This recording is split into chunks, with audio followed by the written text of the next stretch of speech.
Bienvenue à tous, c'est Info Soir. Voici les titres de ce mardi. Un conseil de gouvernement exceptionnel. Seul point à l'ordre du jour de cette réunion, l'exposé du ministre de l'économie et des finances sur le projet de loi de finances 2020. Un projet qui s'appuie sur une amélioration attendue du déficit budgétaire. C'est une première depuis le début en février du mouvement inédit de contestation en Algérie. La police a empêché les étudiants de manifester à Alger comme ils le font chaque mardi. Les forces de l'ordre ont bloqué à plusieurs reprises les manifestants et procédé à des arrestations. Ils ont assisté impuissants au déchaînement des flammes. 260 petits commerçants ont perdu leurs marchandises hier soir suite à l'incendie qui s'est déclaré au marché aux puces Sidi Youssef à Agadir. Une enquête a été ouverte pour déterminer les causes de ce sinistre. L'Orchestre symphonique royal a clôturé hier soir sa 11e saison artistique au théâtre Mohamed V de Rabat. Au programme, des concerts de musique classique consacrés à deux célèbres compositeurs allemands.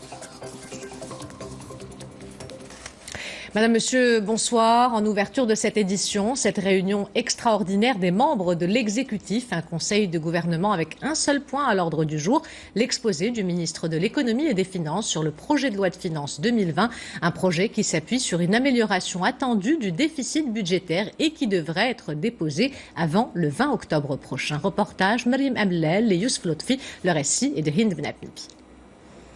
C'est un conseil de gouvernement dédié à la mise en place du projet de loi de finances 2020. Au cœur de l'exposé du ministre de l'économie et des finances Mohamed Ben Chaboun, les mesures préparatoires à ce texte de loi. Une présentation suivie d'une discussion des grandes orientations économiques de l'année à venir. L'opération de préparation de ce projet de loi s'est appuyée sur un cadre référentiel composé des orientations du discours royal à l'occasion de la fête du trône, des orientations du discours royal à l'occasion de la révolution du roi et du peuple, ainsi que du programme gouvernemental et de la lettre de cadrage adressée par le chef du gouvernement aux différents départements ministériels.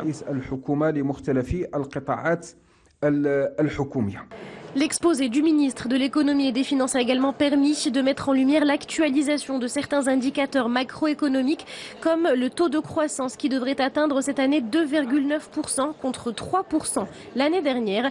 À noter également l'amélioration du déficit budgétaire qui est de 3,5% en 2019 contre 3,7% en 2018.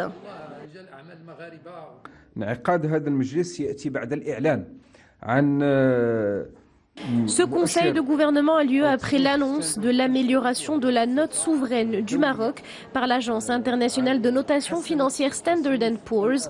La perspective de la note de la dette à long terme du royaume est passée de négative l'année dernière à stable cette année.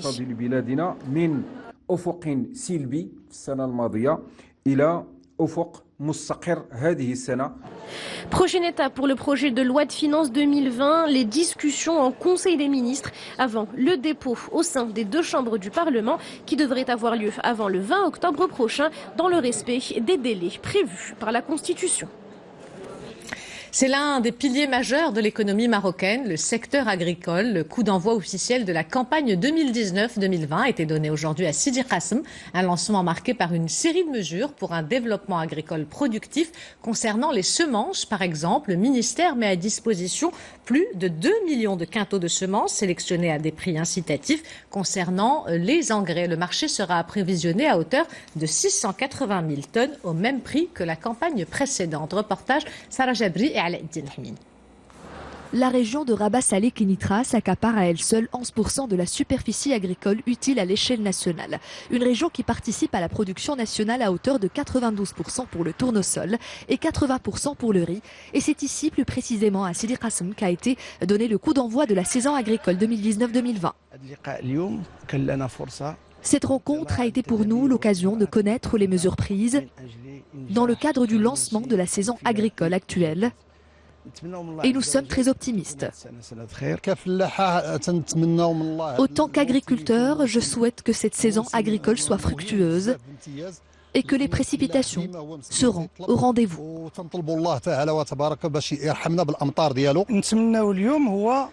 Ce que nous espérons aujourd'hui, c'est que cette saison agricole soit une réussite et qu'on puisse réaliser de meilleures performances, surtout dans la céréaliculture.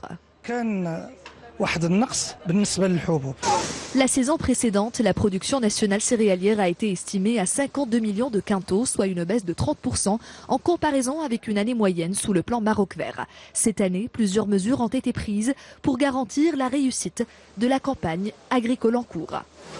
Le ministère met à disposition 2 200 000 quintaux de semences sélectionnées à des prix incitatifs. Et concernant les engrais, le marché sera approvisionné à hauteur de 680 000 tonnes. Il est également prévu de poursuivre la mise en œuvre du programme national de l'économie d'eau d'irrigation. Cette saison, 50 000 hectares seront équipés en système d'irrigation goutte à goutte, ce qui portera la superficie équipée à travers le royaume à près de 635 000 hectares.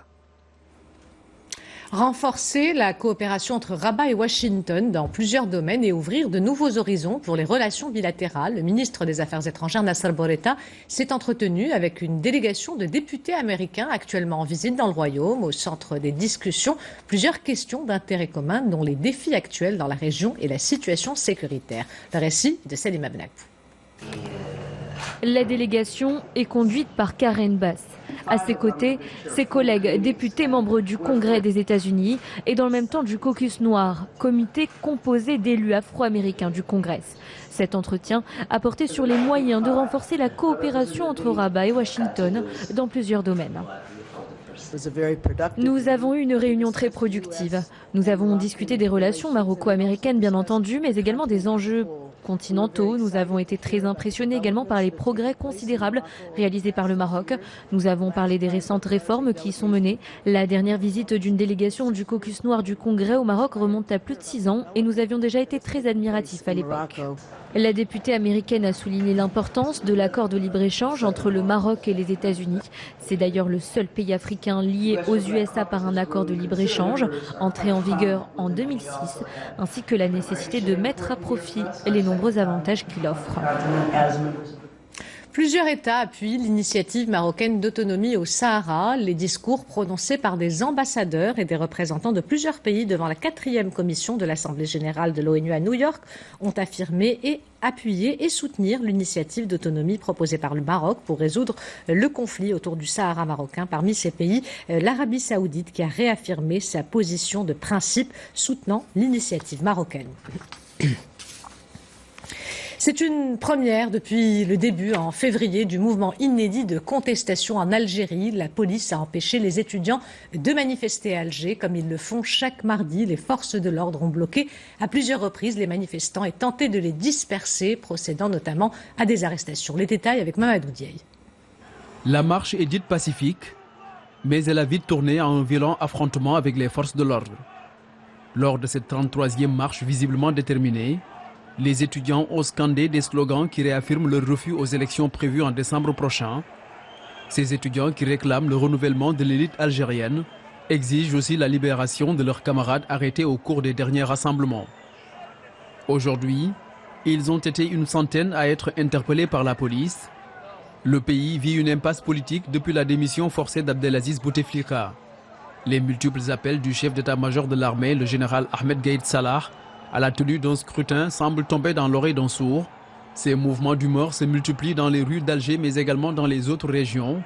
En marge des manifestations tenues tous les vendredis, devenues une tradition, tous réclament le départ d'un système qu'ils disent être en place depuis 1962.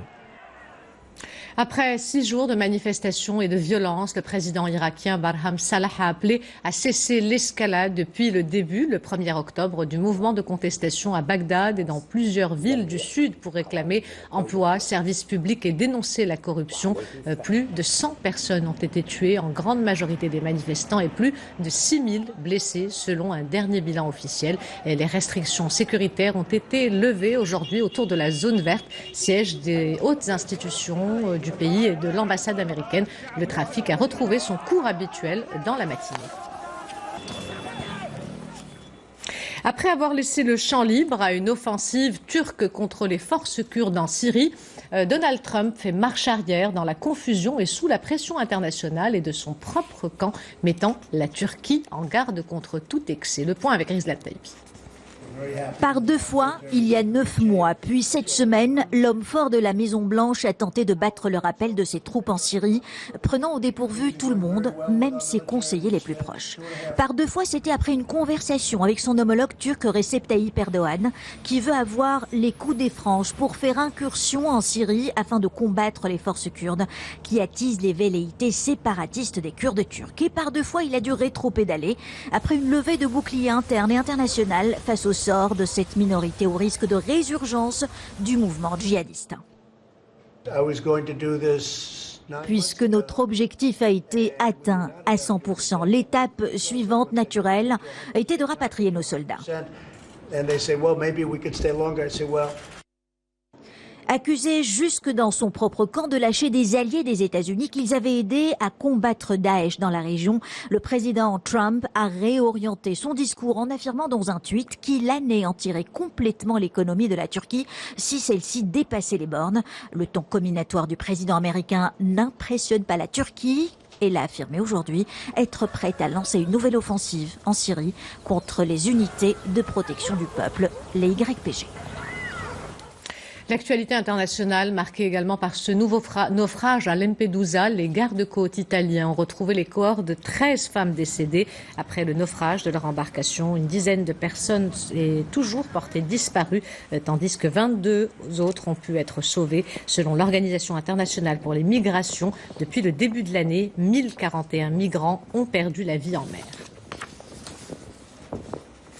L'explosion des flux migratoires clandestins est un défi majeur pour les pays des 2 rives de la Méditerranée. Le bilan du naufrage d'une embarcation de fortune le 29 septembre au large de la côte de Mohammedia a grimpé à 20 morts. Une tragédie qui a endeuillé des dizaines de familles toujours sous le choc parmi les responsables des passeurs sans scrupules qui ont investi les côtes atlantiques marocaines. C'est un reportage de Hassan Lohmadi, le récit est de Mehdi Foudi. Nous sommes à Douar el-Maleh dans la région de Qalat Sragna. C'est ici que celui qu'on appellera Mohamed, l'un des 3 rescapés du naufrage de l'embarcation pneumatique de l'immigration clandestine Aznata, tente de retrouver une vie normale. 10 jours après le drame, il est toujours sous le choc.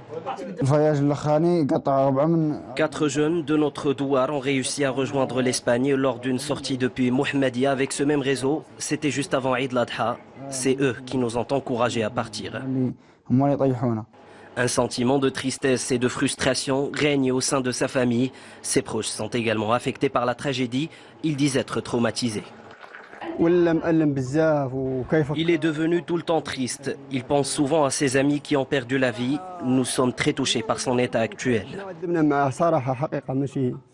Selon les témoignages des rescapés, ils étaient 56 à bord du Zodiac de la mort. La majorité d'entre eux sont originaires de 3 douars relevant de la région de Qalat Sragna. Des jeunes à qui un réseau de passeurs a vendu du rêve et promis l'illusion de l'Eldorado européen.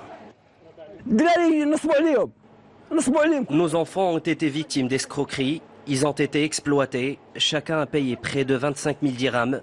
Les passeurs du réseau leur ont même fait croire à une faveur puisque le voyage est vendu à 140 000 dirhams. Le bilan de cette tragédie s'élève à 20 morts. Des dizaines de personnes sont toujours portées disparues. Au titre de l'année 2018, les autorités marocaines ont réussi à faire échouer plus de 29 000 tentatives d'immigration clandestine en mer. Ils ont assisté, impuissants, au déchaînement des flammes. 260 petits commerçants ont perdu leurs marchandises hier soir suite à l'incendie qui s'est déclaré au marché aux puces Sidi Youssef à Agadir. Une enquête a été ouverte. Les détails dans ce reportage de Hussein Ouzig, le récit est de Salima Blakbou. Une légère fumée blanche émane encore. Les commerçants de ce marché aux puces impuissants constatent les dégâts et tentent de sauver ce qui peut l'être.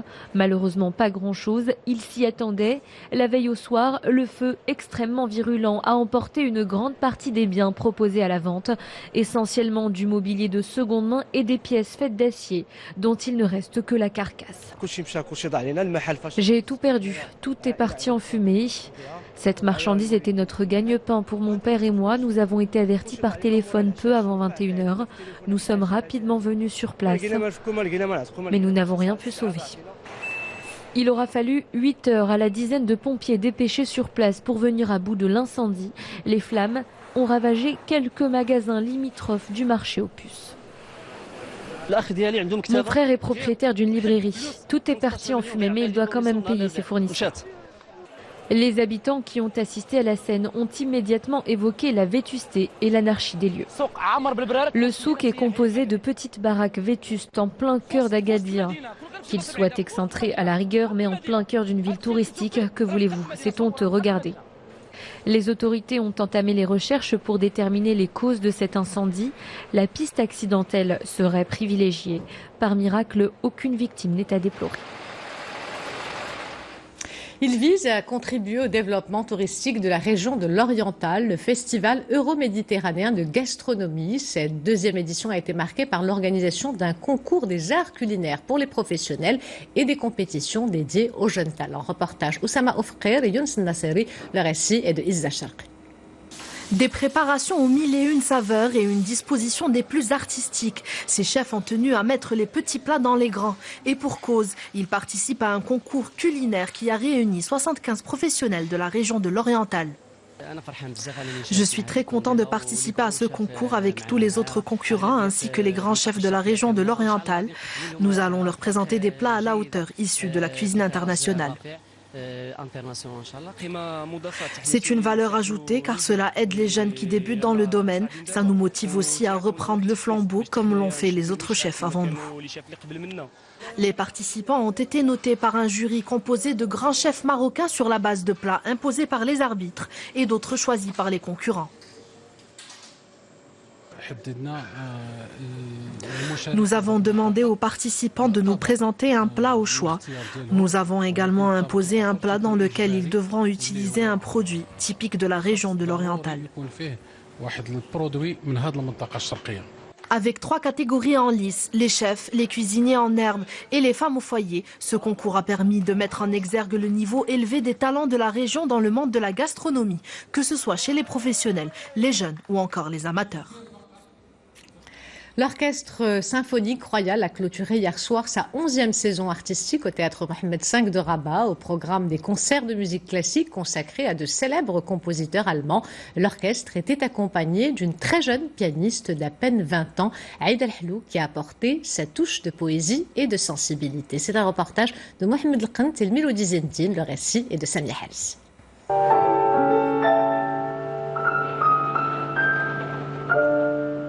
Du haut de ses 20 ans, Aïda El-Hlou est déjà diplômée de la prestigieuse école Yehudi Menuhin en Angleterre, dont elle a été la toute première élève de nationalité marocaine. Aujourd'hui, elle poursuit ses études de piano à Cambridge. Et après s'être produite dans 9 pays, la jeune virtuose est très fière de participer à l'ouverture de la 11e saison de l'Orchestre symphonique royal au théâtre Mohamed V. Un grand honneur, c'est un très beau théâtre. Dans lequel j'ai eu l'occasion de jouer déjà, de par les concours que j'ai faits, dont le concours Leila Meriem à Rabat ou d'autres événements, comme l'opéra La Bohème et Tosca qu'on a fait avec l'orchestre philharmonique quand j'étais dans la chorale des enfants. Mais là, revenir en tant que soliste, c'est vraiment une expérience très spéciale, donc je suis très contente. Au programme, concerto pour piano en la mineur de Schubert et symphonie numéro 1 en do mineur de Brahms, interprétée avec une sensibilité et une grande poésie par l'orchestre et la jeune soliste. Un bonheur que Aïda souhaiterait pouvoir partager.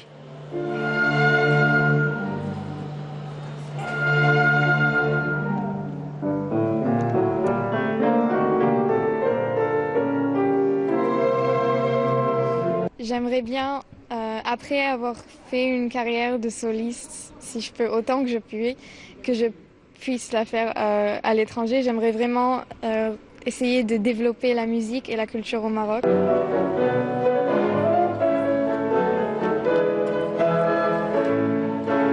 Après El Jadida et Casablanca, l'Orchestre symphonique royal a clôturé sa 11e saison artistique à Rabat hier soir. Un concert à la fois classique et romantique, à l'image de l'œuvre de Schubert et Brahms.